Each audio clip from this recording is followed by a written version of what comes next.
Hi friends, best recipe या चॅनलमध्ये मी तुमचं परत एकदा खूप खूप मनापासून स्वागत करते। आज आपण भेंडीची एक नवीन पद्धतीने रेसिपी पाहणार आहोत। भेंडीला स्वच्छ धुवून घेतलेला आहे। तुम्ही व्हिडिओमध्ये पाहत आहात मी कशा पद्धतीने ही कट करून घेत आहे। अशा पद्धतीने सर्व भेंडी आपण कट करून घेणार आहोत।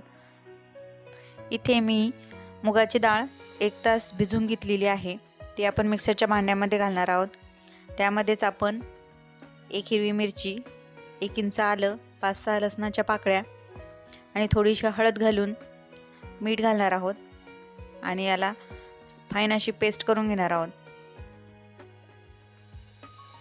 हे पहा, पेस्ट बनवून तयार आहे।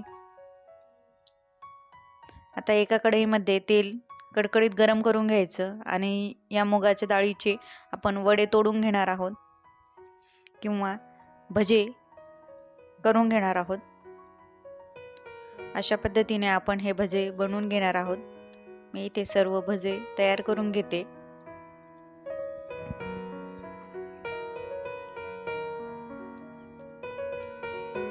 भजे इथे बनवून तयार झालेले आहेत। ते आपण एका डिश मध्ये काढून घेऊयात।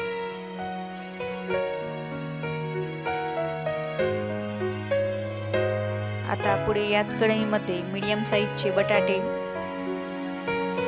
हे बटाटे कच्चेच आहेत, साल काढून स्वच्छ धुवून घेतले आहेत आणि त्यांना आपण तेलामध्ये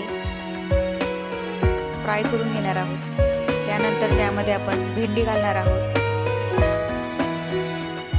हे सर्व व्यवस्थित तेलाचं कोटिंग व्यवस्थित त्याला चढेपर्यंत छान आपण याला परतून घेणार आहोत। भेंडी थोडीशी क्रिस्पी झाली पाहिजे आणि बटाटे देखील थोडेसे लालसर झाले पाहिजेत। आता त्यामध्ये 1 मोठा बारीक चिरलेला कांदा घालून मस्त परतून घेणार आहोत। कांद्याचा रंग थोडासा चेंज झालेला आहे, कांदा थोडा मऊसूत पडलेला आहे। आता यामध्येच आपण रफली चॉप केलेले टोमॅटो घालणार आहोत। इथे मी 2 टोमॅटो घेतलेले आहेत। आता झाकण ठेवून आपण हे छान पद्धतीने शिजवून घेणार आहोत। 15 मिनिटे शिजवल्यानंतर याच्यामध्ये 1 चमचा लाल मिरची पावडर, 1 चमचा गरम मसाला, जिरे पावडर आणि मीठ हे सर्व घालून आपण पुन्हा एकदा हे परतून घेणार आहोत।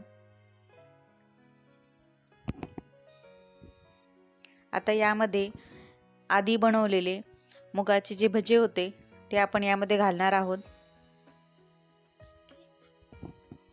आणि पुन्हा एकदा त्याला व्यवस्थित मिक्स करून घेणार आहोत। आता यामध्ये बारीक चिरलेली भरपूर अशी कोथिंबीर आपण घालून घेणार आहोत। ह्या रेसिपीमध्ये आपण पाण्याचा वापर करणार नाही। हे जे आहे तेल आणि वाफेवरच आपण हे सर्व बटाटे, भेंडी हे सर्व शिजवून घेणार आहोत। अशा पद्धतीने 5 ते 10 मिनिटातच ही भाजी बनवून तयार होऊन जाते। अशा पद्धतीने मस्त अशी भेंडीची भाजी बनवून तयार झालेली आहे। अशा चमचमीत आणि मस्त रेसिपी पाहण्यासाठी बेस्ट रेसिपी या चॅनलला नक्की सबस्क्राईब करा। Thank you for watching.